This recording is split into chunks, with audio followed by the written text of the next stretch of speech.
नमस्कार, प्रणाम। Radio city 91.1 FM से मैं हूँ आरजे बरखा और आज की वीडियो में मैं थोड़ी बहुत गड़बड़ी करूँ तो प्लीज मैनेज कर लेना, क्योंकि मैं अभी जिनके साथ हूँ वो मेरे फेवरेट हैं, डीजीपी बिहार श्री गुप्तेश्वर पांडे जी। सर प्रणाम। नमस्कार। कैसे हैं आप? बहुत। आज सर से बात कर रही हूँ, बड़ा अच्छा लग रहा है। खुशकिस्मती, मतलब कल से आप तो बोले बरखा गुड नाइट, कल मिलते हैं, बट फिर मैं सो नहीं पाई कि मुझे डीजीपी सर से मिलना है, मुझे बातें करनी है। तो पहला सवाल मैं बस यही बोलूंगी सर कि आप जो वीडियोस बोलते हैं ना, ऐसा नहीं लगता जैसे आप अपनी बातों को थोप रहे हैं, आप ऑर्डर दे रहे हैं, आप इजाजत दे रहे हैं, ऐसा लगता है जैसे कोई अपना समझा रहा है। तो ये जो इतने प्यार से आप बोलते हो, कौन सा जादू मंत्र मारते हैं सर? बहुत लोग पसंद करते हैं। बरखा, पहले तो आप इतनी स्टाइल में बात करो कि मैं ऐसे ही नर्वस हो गया। तो मैं अब नेचुरल ढंग से नहीं बोल पाऊंगा, लेकिन मैं कह रहा हूँ कि मैं उसमें कोई जादू मंत्र नहीं है, मैं हृदय से बोलता हूँ और जो बात हृदय से बोली जाती है वो हृदय तक पहुंच जाती है और इसमें और कोई खास बात नहीं। क्या बात है। बेटियों को सर कहते हैं बड़ी छुई मुई होती है, प्यारी सी कली होती है, बट इस लॉकडाउन में जो हमारी बेटियों ने, पुलिस डिपार्टमेंट की बेटियों की अगर बात करूं, जो उन्होंने साहस दिखाया और जिस तरीके से डिसिप्लिन कायम रहे, लॉकडाउन का पालन हो, तो उनकी हौसला। देखो, बेटियों के बारे में मेरी समझ अलग है। मैं समझता हूँ जहाँ करुणा है वहाँ नारी है, जहाँ क्षमा है वहाँ नारी है, जहाँ दया है वहाँ नारी है, जहाँ सेवा है वहाँ नारी है, जहाँ त्याग है वहाँ नारी है, जहाँ कोमलता है वहाँ नारी है, लेकिन जहाँ शौर्य है वहाँ भी नारी है, जहाँ पराक्रम है वहाँ भी नारी है। इसलिए मैं कहता हूँ कि नारी नहीं है सपना, नारी नहीं कहानी, नारी की गोद में ही पलती है जिंदगानी, ये घर घर की है लक्ष्मी, सिंदूर बन के दमके, मौका पड़े तो चूड़ियां तलवार बन के दमके। तो ये है कि नारी काम नहीं कर सकती, ऐसा नहीं है। इस मिथ को खत्म कर दिया है बिहार पुलिस की हमारी बेटियों ने, जो पुरुष सिपाहियों से भी ज्यादा मेहनत कर रही है इस लॉकडाउन। सही बात है सर। वैसे लॉकडाउन से क्वारंटीन की अगर बात करें तो सुनने में आता है व्यवस्था नहीं है, या मतलब खाने पीने। देखो बरखा, पहले क्वारंटीन के सिस्टम को समझो। पूरे हिंदुस्तान में सबसे अनोखा प्रयोग हुआ है हमारे माननीय मुख्यमंत्री जी के नेतृत्व में। बिहार में त्रिस्तरीय क्वारंटीन की व्यवस्था है। यहाँ ब्लॉक लेवल पर, पंचायत लेवल पर, विलेज लेवल पर। और जो आने वाले हमारे बाहर से लोग हैं, चाहे मजदूर हों चाहे जो भी हों, हमारे भाई जो बाहर से आ रहे हैं, उनको भी 3 श्रेणियों में हम लोगों ने बांट रखा है। कि जो बहुत हॉट स्पॉट एरिया से आ रहे हैं ए कैटेगरी से, दूसरे कम प्रभावित क्षेत्रों से आ रहे हैं बी कैटेगरी से, तीसरे जो बहुत कम प्रभावित सिक्किम जैसे राज्यों से आ रहे हैं वो सी कैटेगरी से। तो तीनों को रखने की व्यवस्था भी वैसे ही की गई है। जो बहुत ज्यादा प्रभावित क्षेत्रों से आ रहे हैं ए कैटेगरी, उनको ब्लॉक लेवल के क्वारंटीन सेंटर पर, उसके बाद बी कैटेगरी वालों को पंचायत लेवल के क्वारंटीन सेंटर पर, सी वालों को गांव के लेवल पर, जो विलेज लेवल पर क्वारंटीन सेंटर पर। क्वारंटीन सेंटर पर ये प्रोटोकॉल भी बड़ा सुंदर बनाया गया। आप ट्रेन से आइए तब जहां भी आपका टर्मिनेटिंग पॉइंट है वहां, या आप सीमा पर जब आते हैं किसी ट्रांसपोर्ट से तो वहां, जहां भी आप आइएगा वहीं पर आपका स्क्रीनिंग होगा, आपके खाने की व्यवस्था है। इसके बाद में आपको ट्रांसपोर्ट उपलब्ध कराएगी सरकार और आपको संबंधित ब्लॉक तक पहुंचा दिया जाएगा। वहां जाएंगे, फिर आपकी स्क्रीनिंग होगी। इसके बाद में आपको वहां क्वारंटीन किया जाएगा, आपके खाने की, रहने की, कपड़ा की, लत्ते की, जग की, मग की, बाल्टी की, तेल की, कंघी की, दवा की, दूध की, सब चीज की वहां व्यवस्था है। और वहां आप सुरक्षित होकर अपने घर जाएंगे 14 दिन के बाद, तो आपसे किसी को कोई संक्रमण का खतरा नहीं रहेगा। तो ये प्रयोग पूरे देश में अकेला बिहार कर रहा है इतना। तो अब उसमें जैसे आपने बात कही कि कहीं कहीं शिकायतें आ जाती हैं, तो आप सोचो ना कि 8,000 से अधिक पंचायतें हैं और इतने सारे सैकड़ों ब्लॉक हैं, और फिर ये सोचो कि विलेज कितने, लाखों की संख्या में। तो इतने बड़े पैमाने पर अगर ये व्यवस्था चल रही है तो कहीं इक्का दुक्का कहीं कोई गड़बड़ी की शिकायत मिल जाती है तो वो उसका नकारात्मक पक्ष है। लेकिन सकारात्मक पक्ष ये है कि बहुत ही अद्भुत प्रयोग है और इससे बिहार में संक्रमण रुकेगा, इसीलिए बिहार सरकार ने ऐसी व्यवस्था की है। भाई बात तो सही है कि जब बड़े लेवल पे हम कुछ करते हैं तो थोड़ी बहुत मिसमैनेजमेंट हो जाती है, जिसको हमें मैनेज करना होता है। सर लॉकडाउन 4 का अब लगभग एंडिंग टाइम आ गया, तो आप सड़कों पे थोड़ा देखेंगे अब थोड़ी सी भीड़ भाड़। नहीं, देखो, लॉकडाउन 4 को पहले समझो। लॉकडाउन 4 में जो भारत सरकार ने गाइडलाइन इशू किया, आप देखिएगा कि उसमें काफी ढील दी गई। अब आर्थिक गतिविधियां सारी चालू हो गई हैं, गांव में खेती का काम हो रहे हैं, छोटे छोटे उद्योग धंधे जितने हैं वो सब खुल गए। इसके अलावे आवश्यक सेवाएं तो पहले चालू थी, आपातकालीन सेवाएं पहले चालू थी, और बड़े बड़े मॉल को छोड़कर, पार्क को छोड़कर, होटल, रेस्टोरेंट और कोचिंग इंस्टीट्यूट और एजुकेशनल इंस्टीट्यूशन को छोड़ करके बाकी सारी चीजें खुल गई। और प्राइवेट कार्यालय खुल गए, सरकारी दफ्तर खुल गए रोटेशन वाइज, उसमें कम लोगों को आना जाना है, अलग बात है।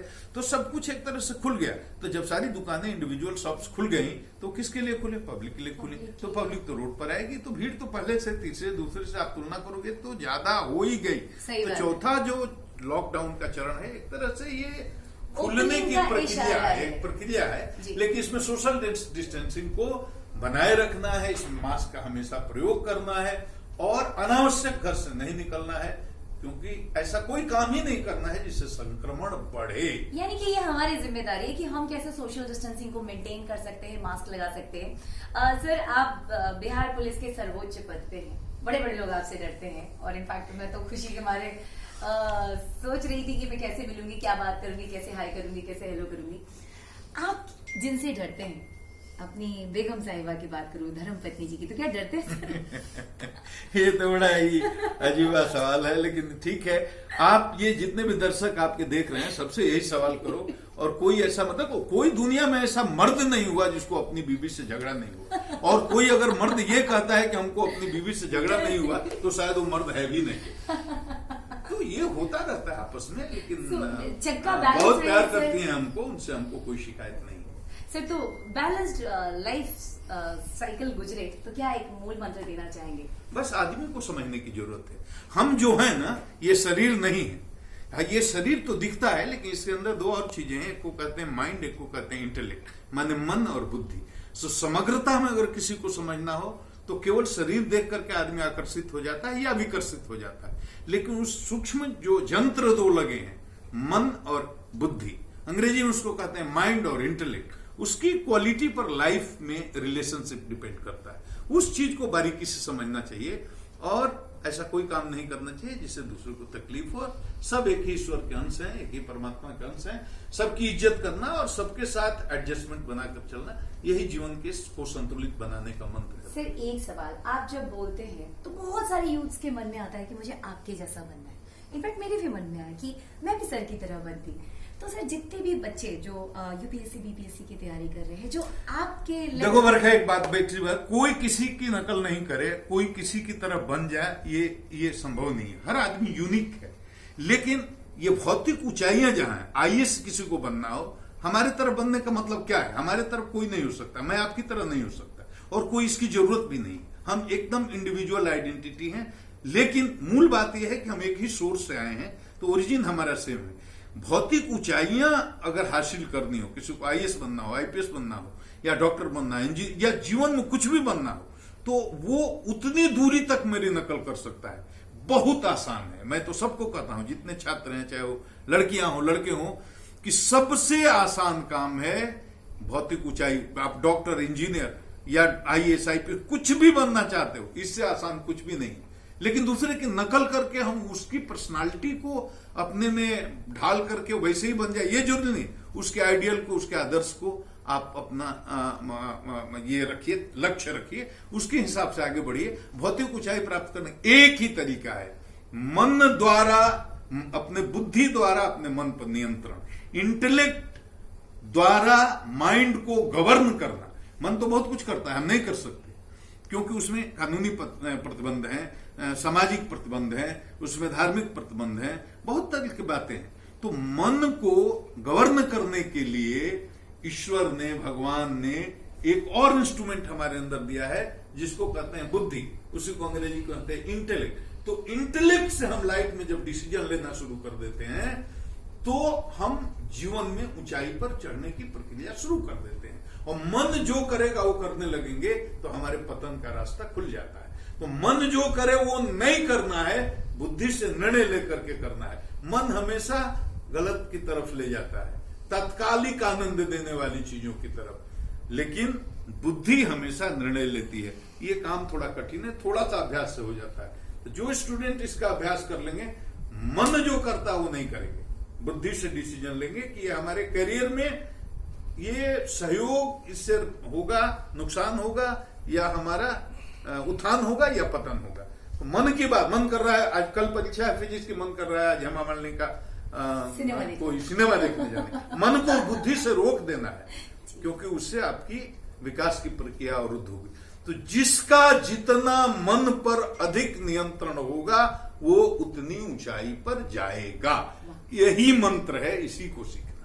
क्या बात है। तो डीजीपी बिहार श्री गुप्तेश्वर पांडे जी की बातें सुन रहे थे और हम भूल गए कि मेरा वीडियो लंबा होते जा रहा है, मुझे थोड़ा शॉर्ट करना है। बट इतनी अच्छी अच्छी बातें, मतलब आप बोलोगे सर कि मैं बस आपके सामने बड़ा ही हाँ करी हूँ, बट मेरा एक था कि मैं डीजीपी सर से मिलूं, गुप्तेश्वर पांडे जी से मिलूं, और आज वो मेरा एक सपना यहाँ पे पूरा हुआ है। So thank you so much sir. Thank you बरका। और 2 लाइन कुछ आप रेडियो सिटी 91.1 FM के लिए कह दें। नहीं, बहुत बढ़िया है रेडियो 91 के लिए मैं इतना, एफएम के लिए 91 के लिए मैं इतना कहूंगा कि आपके माध्यम से जनता तक ये संदेश पहुंच रहा है, पहुंचना चाहिए।